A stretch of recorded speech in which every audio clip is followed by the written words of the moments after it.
जय हिंद मेरे प्यारे दोस्तों। एक बार पुनः आपका स्वागत है आपके अपने YouTube channel learn with study Mantra में। तो अगर यहाँ पे हम लोग फिर से आ चुके हैं आज एक नए वीडियो के साथ, जिसमें हम लोग पढ़ेंगे क्लास 12 का चैप्टर है इलेक्ट्रो सब्जेक्ट है फिजिक्स, और चैप्टर का नाम है इलेक्ट्रोस्टैटिक्स, मतलब स्थिर वैद्युतिकी। स्थिर वैद्युत का मतलब होता है जिसमें हम लोग स्थिर आवेशों के बारे में अध्ययन करते हैं, गति वाले आवेशों के बारे में नहीं, स्थिर आवेशों के बारे में अध्ययन करते हैं। उसे हम लोग बोलते हैं इलेक्ट्रोस्टैटिक्स यानी स्थिर वैद्युतिकी। इससे पहले अगर आप चैनल पर नए हैं तो चैनल को सब्सक्राइब जरूर कर लीजिएगा और अपने दोस्तों के साथ शेयर भी जरूर कर दीजिए। और अगर किन्हीं को इससे पहले का अगर पार्ट देखना है जिसमें हम लोगों ने बहुत विस्तार से चर्चा किया था विद्युत आवेश के बारे में, विद्युत आवेश क्या है, उसका खोज किस प्रकार से हुआ, उसके बाद का हम लोग वीडियो में पढ़ा था आवेशन की विधियां या आवेशन की कितनी विधियां हैं। तो आवेशन के 3 विधियां हमने बताया था, पहला घर्षण द्वारा, दूसरा चालन द्वारा और तीसरा प्रेरण द्वारा। उसका हमने पढ़ा था आवेश के गुणधर्म यानी प्रॉपर्टीज ऑफ चार्जेज, जिसमें हमने पढ़ा था पहला आवेश की निश्चितता, दूसरा पढ़ा था आवेश का संरक्षण सिद्धांत और तीसरा पढ़ा था आवेश का क्वांटमीकरण। तो हम लोगों ने इससे पहले इसका जानकारी ले चुका है। आज हम लोग पढ़ेंगे, बहुत ही अच्छा चैप्टर है, बहुत ही इंपॉर्टेंट क्वेश्चन आता है, बहुत ही उससे बहुत क्वेश्चन पूछा जाता है। कूलम्ब कौन थे और कूलम्ब का नियम, हम लोग इसका इस वीडियो में पोस्टमार्टम करेंगे। आप लोग इसे अच्छे से देखिएगा, अच्छा लगता है वीडियो तो दोस्तों को शेयर भी कीजिए और अपने दूसरे मित्रों को जोड़िए भी, जिससे उन्हें भी इस वीडियो का फायदा मिल सके। तो चलिए आज क्लास स्टार्ट करते हैं। आज क्लास स्टार्ट करने से पहले हम लोग कुछ मोटिवेट हो लेते हैं, यानी किसी भी काम को शुरू करने से पहले हम लोग को मोटिवेट होना बहुत जरूरी होता है। तो एक शायरी के माध्यम से हम लोग मोटिवेट होते हैं। कहता है, समझो हार हो गई, समझो हार हो गई अगर मान लिया जाए। ध्यान सुनिएगा, समझो हार हो गई अगर मान लिया जाए, जीत निश्चित ही होगी अगर ठान लिया जाए, जीत निश्चित ही होगी अगर ठान लिया जाए। हिमालय को फतह किया जा सकता है, हिमालय को फतह किया जा सकता है अगर अपनी लगन और ताकत पहचान लिया जाए।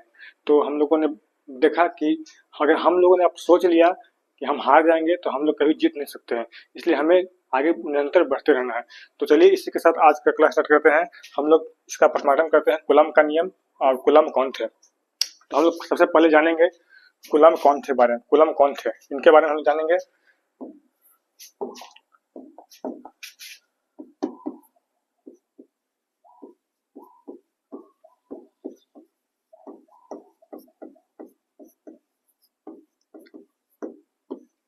हम लोग इनके बारे में विस्तार से चर्चा करेंगे कूलम्ब कौन थे। यानी कूलम्ब एक फ्रांस के एक भौतिकविद थे, मतलब फिजिशियन थे, जिनका जन्म 1736 ईस्वी में हुआ था और इनका मृत्यु 1806 ईस्वी में हुआ था।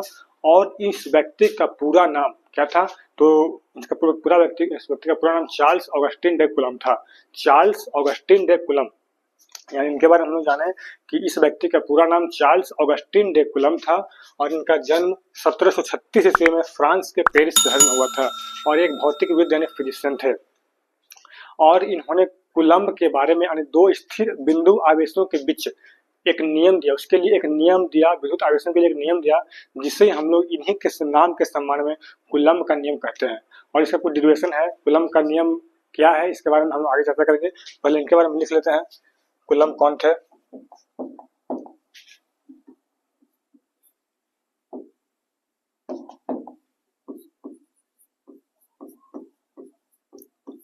कूलम्ब फ्रांस के पेरिस शहर के एक महान भौतिकविद थे यानी फिजिशियन थे। इनका पूरा नाम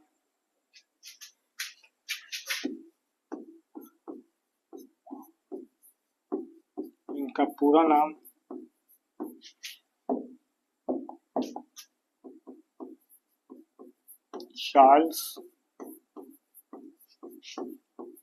ऑगस्टिन डे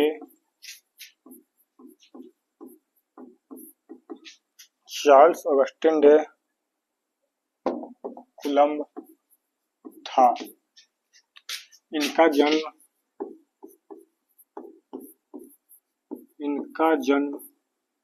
1736 ईस्वी में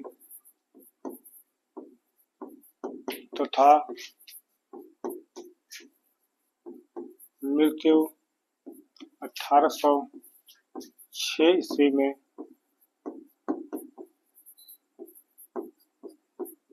हुआ था। इन्होंने क्या किया? इन्होंने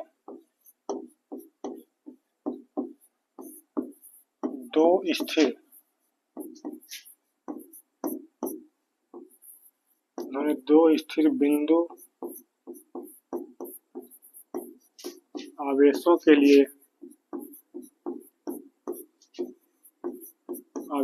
लिए एक नियम दिया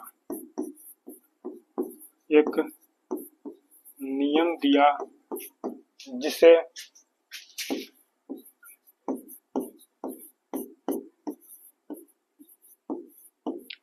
इन्हीं के सम्मान में कूलम्ब का नियम कहा जाता है। तो हम लोगों ने जाना सबसे पहले कूलम्ब कौन थे। तो कूलम्ब एक फ्रांस के भौतिकविद यानी फिजिशियन थे। इनका जन्म फ्रांस के पेरिस शहर में 1736 ईस्वी में हुआ था और इनका मृत्यु 1806 ईस्वी में हुआ था। इनका पूरा नाम चार्ल्स ऑगस्टिन डे कूलम्ब था और ये एक भौतिकविद थे और इन्होंने कूलम्ब के बारे में यानी एक अपने नाम दो स्थिर बिंदु आवेशों के बीच लगने वाला आकर्षण बल या प्रतिकर्षण बल के लिए एक नियम का प्रतिपादन किया, जिसे हम लोग इन्हीं के नाम के सम्मान में कूलम्ब का नियम भी कहते हैं। तो चलिए और हम लोग देखते हैं कूलम्ब का नियम क्या है। चलते हैं अगले स्लाइड पे।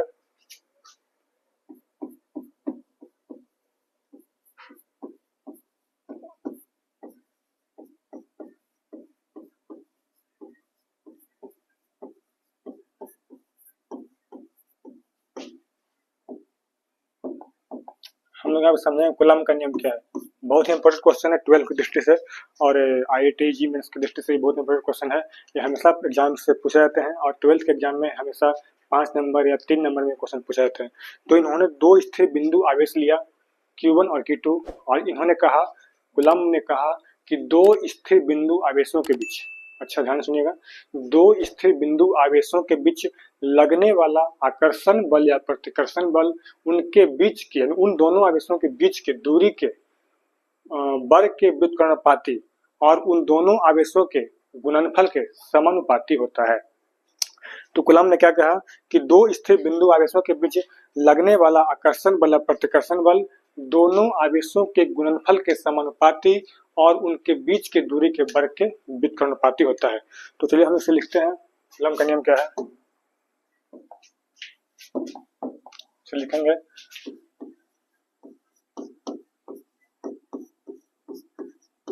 कूलम्ब ने बिंदु आवेशों के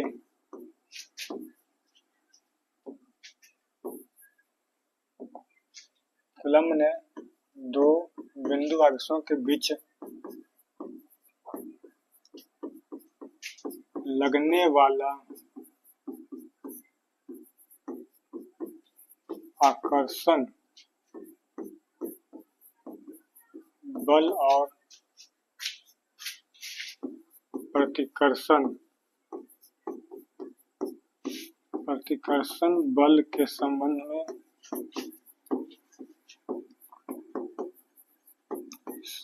में एक नियम दिया जिसे कूलम्ब का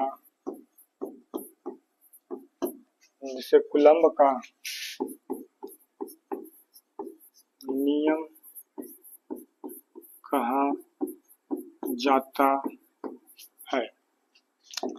तो इन्होंने क्या कहा, ध्यान सुनते हैं हम लोग। इन्होंने कहा कि दो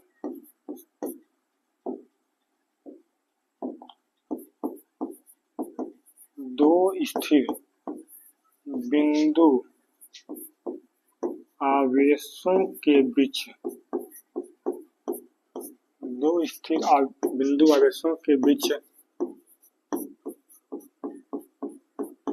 लगने वाला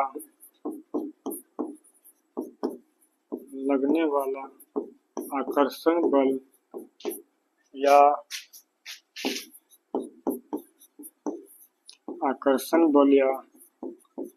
प्रतिकर्षण बल उन दोनों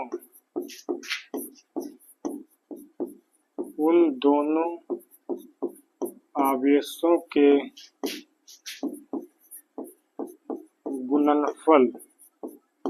गुणनफल के समानुपाती तथा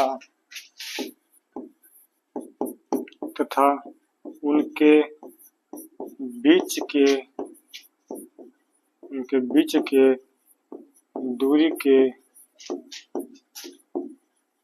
व्युत्क्रमानुपाती होता है। तो कूलम्ब महोदय ने दो स्थिर बिंदु आवेशों के लिए एक नियम दिया।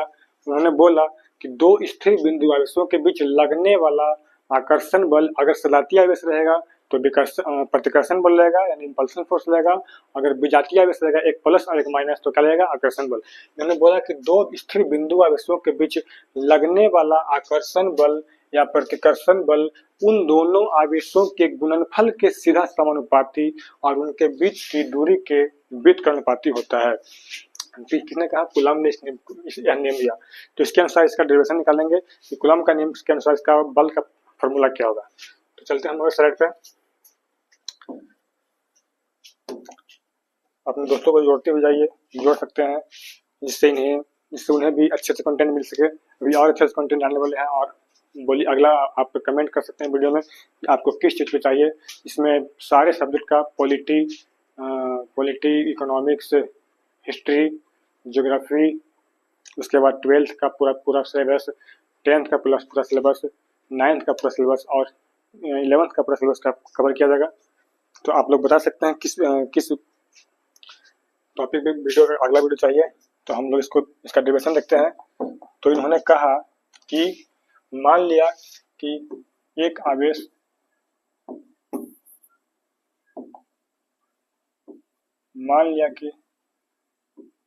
आवेश Q1 है और दूसरा आवेश Q2 है। इन्होंने कहा कि दो स्थिर आवेशों के बीच लगने वाला आकर्षण बल या प्रतिकर्षण बल और इनके बीच की दूरी क्या है, r मान लेते हैं। तो इन्होंने कहा कि दो स्थिर बिंदु आवेशों के बीच लगने वाला आकर्षण बल या प्रतिकर्षण बल दोनों पॉजिटिव है, इसलिए क्या लगेगा प्रतिकर्षण बल लगेगा। अगर एक नेगेटिव एक पॉजिटिव तो क्या लगता है आकर्षण बल लगता है। तो उन्होंने बोला कि दो स्थिर बिंदु आवेशों के बीच लगने वाला आकर्षण बल या प्रतिकर्षण बल हमेशा उन दोनों आवेशों के गुणनफल के समानुपाती और उनके बीच के दूरी के व्युत्क्रमानुपाती होता है। तो हम लोग यहाँ पे लिखेंगे इसको पहले। माना दो स्थिर बिंदु आवेश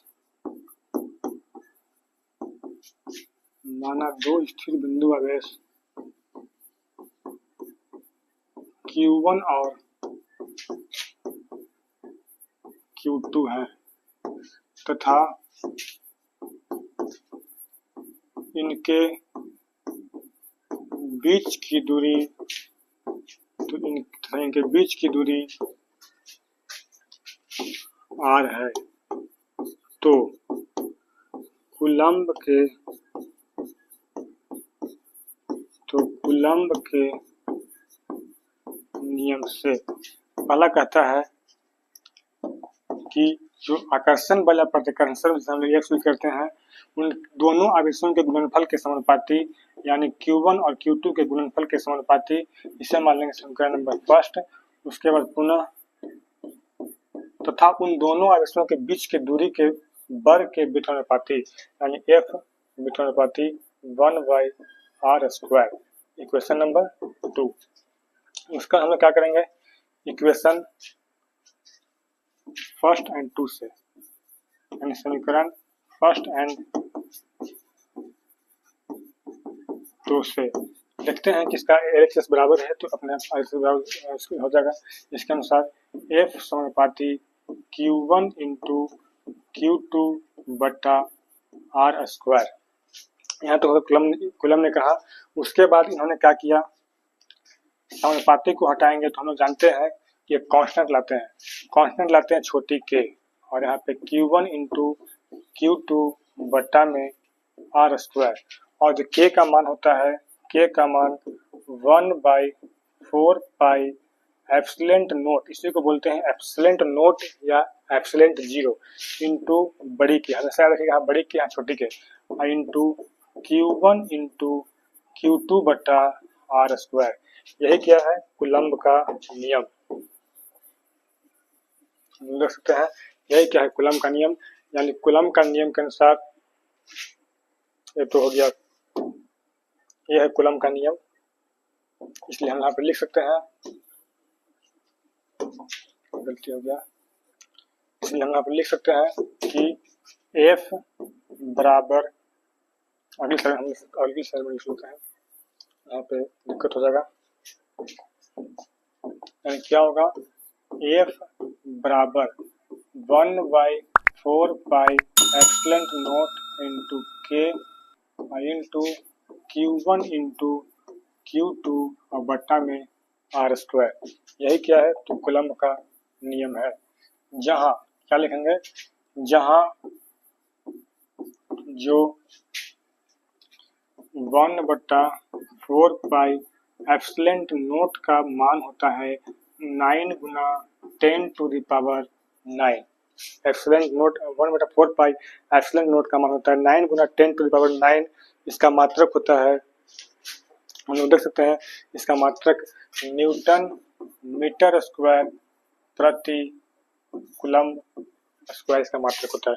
और हम लोग देख सकते हैं कि यहाँ पे ये जो एप्सिलॉन जीरो है, एप्सिलॉन नोट है, इसको हम लोग बोलते हैं निर्वात की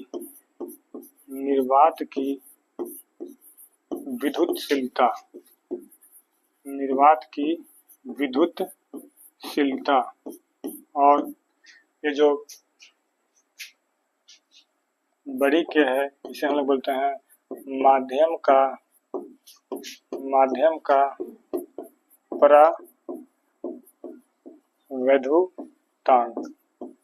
और यहाँ पे K का मान होता है, अगर K का मान हम वायु के लिए निकालेंगे तो K का मान 1 होता है। किसके लिए, वायु के। अगर माध्यम के रूप में वायु रहेगा तो K का मान, बड़ी K का मान 1 होगा। अगर माध्यम के रूप में अन्य परावैद्युत पदार्थ रहेगा, माध्यम के रूप में अन्य परावैद्युत पदार्थ रहेगा तो K का मान 1 से अधिक होगा। और अगर माध्यम के रूप में कोई धातु रहेगा तो K का मान अनंत यानी इनफाइनाइट होगा। देख सकते हैं यहाँ पे एप्सिलॉन नोट का मान हम जानेंगे। एप्सिलॉन नोट का मान होता है 8.85 गुना 10 to the power -12 coulomb square प्रति newton metre square, epsilon naught का मान। एप्सिलॉन नोट का मान होता है 1/4 पाई एप्सिलॉन जीरो का मान होता है, नोट कर सकते हैं। ये था कुलम्ब का नियम। यानी हम लोगों ने फिर से रिवीजन करते हैं, कुलम्ब का नियम क्या है। तो कहता है कुलम्ब का नियम क्या है, तो कुलम्ब महोदय ने दो स्थिर बिंदु आवेशों के बीच लगने वाला आकर्षण बल या प्रतिकर्षण बल के संबंध में एक नियम का प्रतिपादन किया, जिसे हम लोग कुलम्ब का नियम कहते हैं। इन्होंने बोला कि दो स्थिर बिंदु आवेशों के बीच लगने वाला आकर्षण बल या प्रतिकर्षण बल उन दोनों आवेशों के गुणनफल के समानुपाती और उनके बीच की दूरी के वर्ग के समानुपाती होते हैं।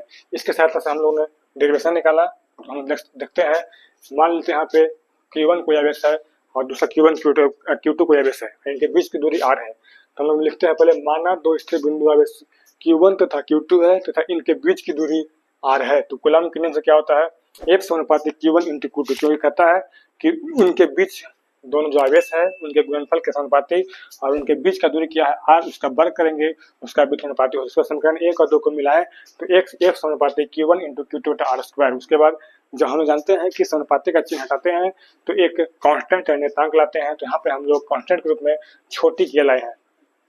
F बराबर K × Q1 × Q2 बटा r स्क्वायर और k का मान होता है 1/4 पाई एप्सिलॉन नॉट इंटू बड़ी K।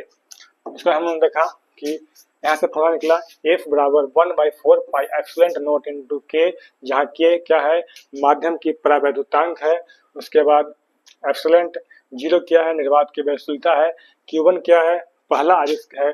Q2 क्या है, तो दूसरा आवेश है।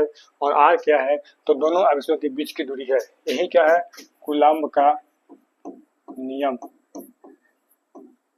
कूलम्ब का नियम। और हम लोगों ने देखा कि K का मान अगर माध्यम के रूप में वायु रहेगा तो K का मान 1, और माध्यम के रूप में अन्य प्रावैधिक पदार्थ रहेगा तो K का मान 1 से अधिक, और अगर माध्यम के रूप में कोई धातु रहेगा तो K का मान इनफाइनाइट यानी अनंत होता है।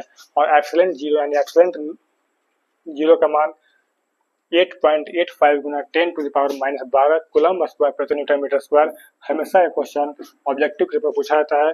और 1/4 एप्सिलॉन 0 का मान होता है 9 गुना 10⁻9 न्यूटन मीटर स्क्वायर प्रति कूलम्ब स्क्वायर। तो ये था कूलम्ब का नियम। आशा करता हूँ आप लोगों को वीडियो अच्छा लगा होगा। अगर अच्छा लगता है तो अपने दोस्तों को शेयर कीजिए, और इसी के साथ हम लोग आज क्लास यहीं पर समाप्त करते हैं। तब तक के लिए धन्यवाद। Thank you.